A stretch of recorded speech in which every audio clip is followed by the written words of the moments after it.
Fire Emblem Three Houses is honestly one of the best games on the Nintendo Switch, and despite its amazing sales, a lot of people still turn a blind eye to this game. Whether it's because of their bias with Smash, the fact that it's an RPG, or because they've never touched the series. Though it is understandable. I mean, I too was unaware of what Fire Emblem was. It was back in 2010 when I got Brawl for Christmas. I was looking at the starting roster and I recognized some of the characters. And then this happened. Identify yourself! Who the fuck are you? Yeah, I had no idea who Mart was, but he and Ike certainly caught my attention. Still, I never got the chance to play their games, even though Radiant Dawn was on Wii. It was only a few years later that I finally got a chance to play a Fire Emblem game.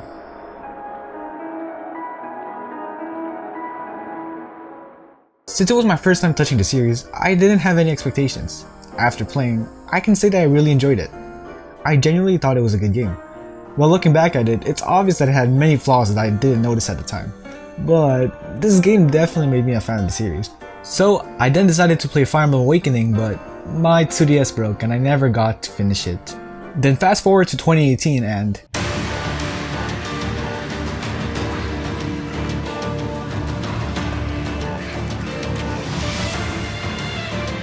such a brutal, irrational world we live in. Some believe the crests, tokens of the goddess's power, are necessary to maintain order.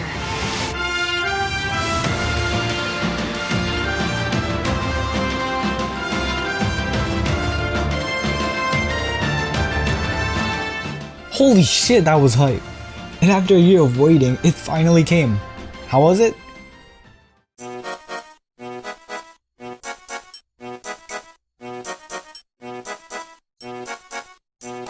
Yeah, I played this game 5 times already. It really is a good game, and I'll explain what's so good about it and why you should play it too, even if you've never touched the series. In Fire Emblem Three Houses, you play as Violet, a mercenary who's invited to become a professor at Garreg Mach Monastery right after saving the 3 house leaders from a group of bandits. After settling in the greatest school in all of Fortree, you get to choose which house you want to teach: the Black Eagles, the Blue Lions, or the Golden Deer. Each class makes you play a different route of the story. I chose the Black Eagles because of... yeah. The students of your class will be the units you'll be using in battle most of the time. Speaking about battling, just like in any Fire Emblem game, you fight by moving your units toward the enemy on a grid, kinda like chess. And yeah, that's the gist of it. I feel like the battling system of the franchise is what's keeping newcomers away from it.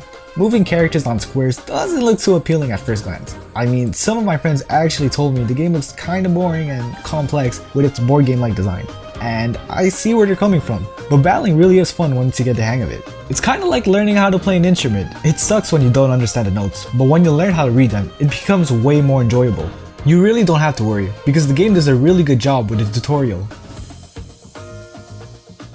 Just like your typical RPGs, the combat is turn-based. In battle, you select one of your characters and decide where to place them. Afterwards, you can choose what actions your unit will take. I will prevail. Also, you should know that you are in control of your whole party, so when someone dies, that's on you. But don't worry, the game lets you turn back time and you can restart your actions if you made a mistake. In combat, there will be many factors that will influence the tide of the battle, such as your unit stats, their skills, their classes, and how you position them. And that's where you, the professor, comes into play. It's your job to teach and to spend time with your students to increase their efficiency in battle. You see, the gameplay is divided into 2 parts. You're either outside the academy commanding your units in battle, or you're inside the monastery doing your job and making preparations for the upcoming fights.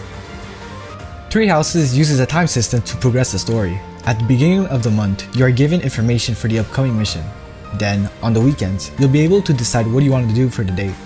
You can explore the monastery, attend a seminar for a stat boost, level up your units with battles, or just rest. The interesting one is definitely the monastery.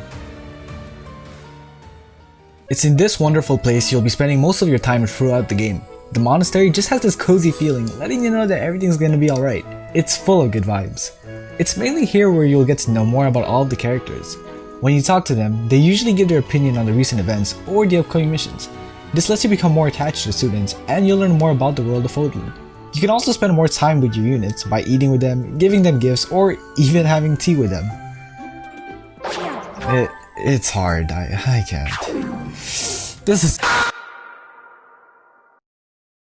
Anyways, you won't be able to do all those activities on the same day. You see, you can only do a certain amount of actions in the monastery. For every activity you do, your remaining time will be shortly reduced. This means that you must carefully plan what to do since you always miss out on something. The cool thing about all these activities is that they actually affect you in the long run. For every activity you do involving your units, their motivation will increase. When you're done exploring the monastery, you'll be moved to the next day in a classroom where you can choose what skills you want your units to develop depending on the amount of motivation they gain throughout the week. These skills can help your units obtain new abilities and new classes. You're free to choose any role for your units if they have the required skill rank. This gives you a lot of flexibility and some fun options to try too. Hubert's afraid of heights? Screw it, make him a wyvern rider. Dimitri doesn't want to be a dancer? You know what to do. Since you're the professor, everything's up to you. When you do an activity with your units or when they battle nearby each other, their support level will increase. For every rank, you get a little cutscene with those units, which lets you get to know more about them. Also, depending on the support rank, each unit will get a stat boost when they are nearby each other in battle. That's neat and pretty realistic. Like if I had to be in a battle with Hubert for the first time, god I'd be terrified around him. But you know, after a few supports, I'll probably be cool around him because he's actually a really decent guy.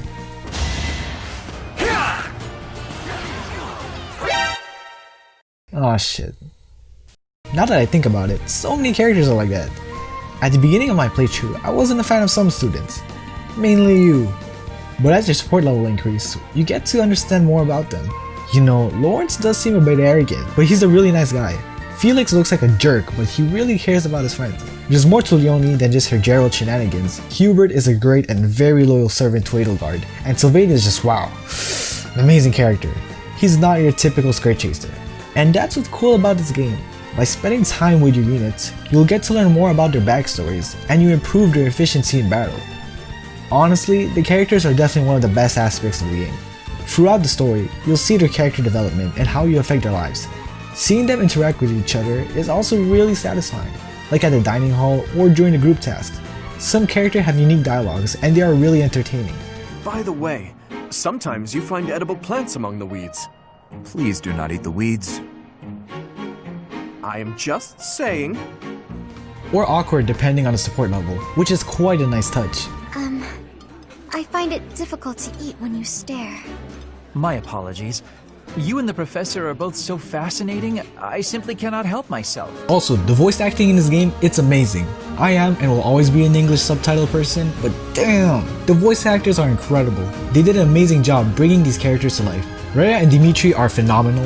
The NPCs too have very good voice acting.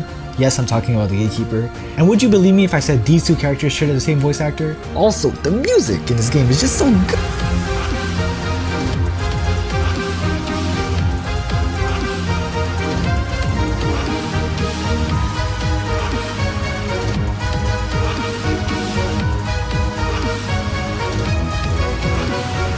Every track does a good job amplifying the scene they are using, which makes them very memorable. And those animated cutscenes? Jesus, they're beautiful, holy shit! Alright, the in-game cutscenes, that's another story. The character models look so weird and choppy. And why is the background for the cutscenes a PNG? The graphics are really not great. It's definitely serviceable, but still. Have you seen the textures? And the maps? They are reused so many times.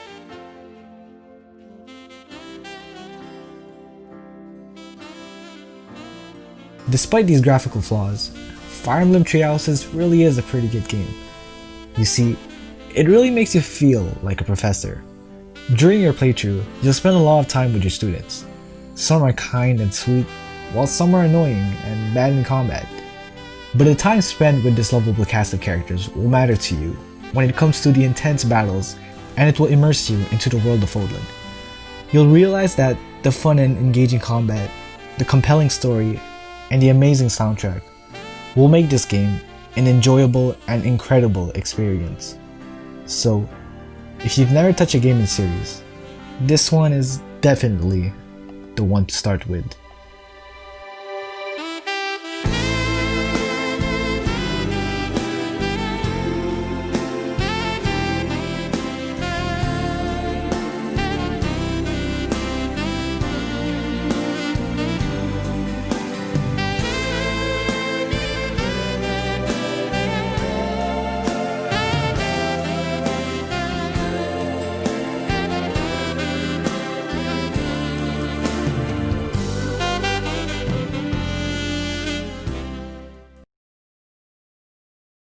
Alright, since we're at the end of the video, I can talk about some more spoilery topics.